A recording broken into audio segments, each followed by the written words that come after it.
The Blue Moon Reading Club presents a poem by Edgar Allan Poe, The Raven, written in 1845.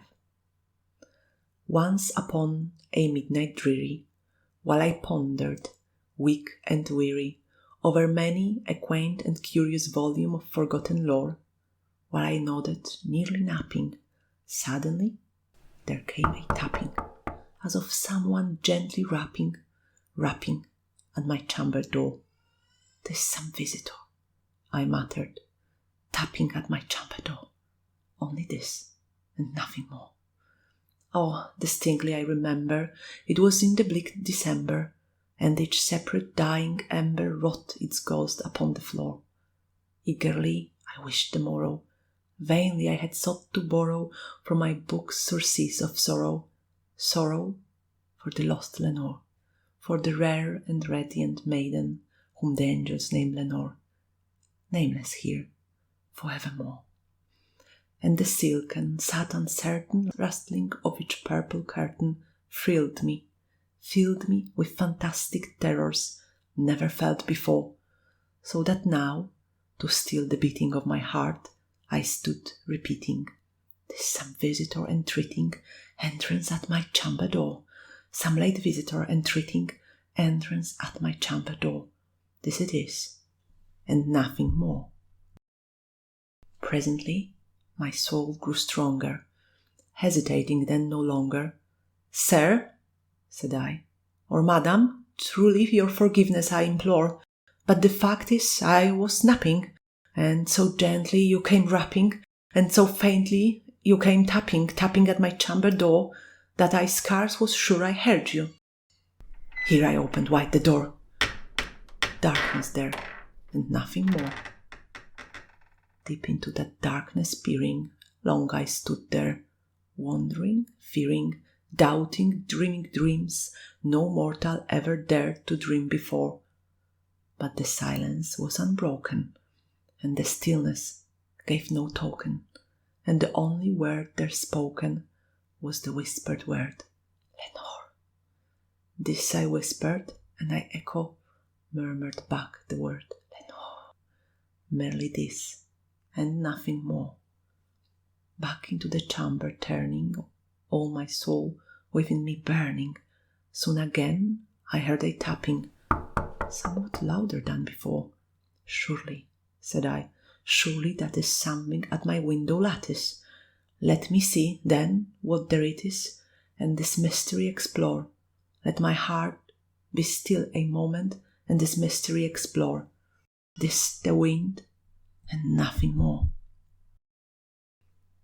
Open here I flung the shutter, when, with many a flit and flutter, in there stepped a stately raven of the saintly days of yore.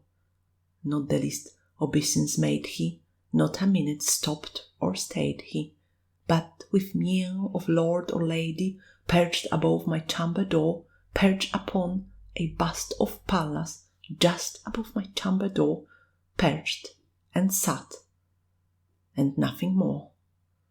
Then this ebony bird beguiling my sad fancy into smiling, by the grave and stern decorum of the countenance it wore, "Though thy crest be shorn and shaven, thou," I said, "art sure no craven, ghastly, grim and ancient raven, wandering from the nightly shore. Tell me what thy lordly name is on the night's Plutonian shore." Quoth the raven, "Nevermore." Much I marvelled this ungainly fowl to hear discourse so plainly, though its answer little meaning, little relevancy bore, for we cannot help agreeing that no living human being ever yet was blessed with seeing bird above his chamber door, bird or beast upon the sculptured bust above his chamber door, with such name as Nevermore. But the raven, sitting lonely on the placid bust, spoke only that one word, as if his soul in that one word he did outpour. Nothing further than he uttered, not a feather than he fluttered, till I scarcely more than muttered, Other friends have flown before. Tomorrow he will leave me, as my hopes have flown before. Then the bird said, Nevermore. Startled at the stillness broken by reply so aptly spoken. Doubtless, said I, what it utters is its only stock and store caught from some unhappy master, whom unmerciful disaster followed fast and followed faster, till his songs one burden bore, till the diriges of his hope that melancholy burden bore of nevermore. But the raven, still beguiling all my fancy into smiling, straight I willed a cushioned seat in front of bird and bust and door. Then, upon the velvet sinking, I betook myself to linking fancy unto fancy, thinking what this ominous bird of yore, what this grim, ungainly, ghastly, gaunt and ominous bird of yore meant in croaking nevermore. This I sat, engaged in guessing, but no syllable expressing to the fowl whose fiery eyes now burned into my bosom's core.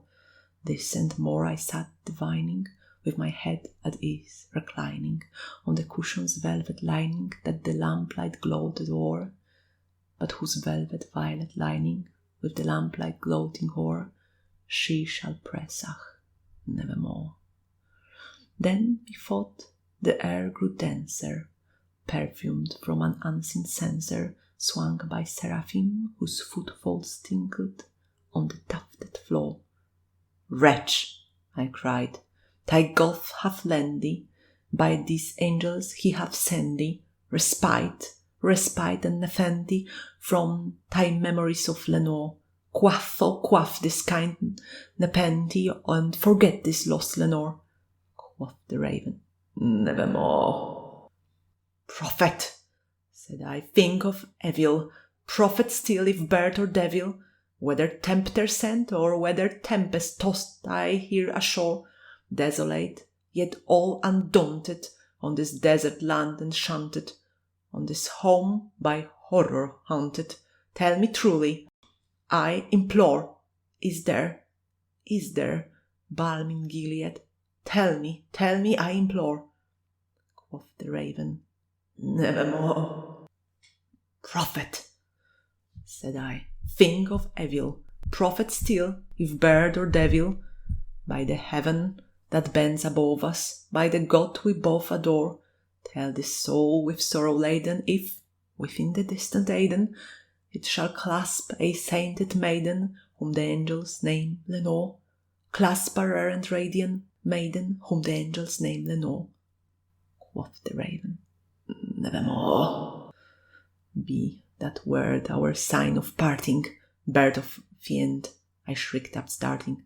Get thee back into the tempest and the night's Plutonian shore. Leave no black plum as a token of that lie thy soul hath spoken. Leave my loneliness unbroken, quit the bust above my door. Take thy beak from out my heart, and take thy form from off my door. Quoth the raven, nevermore.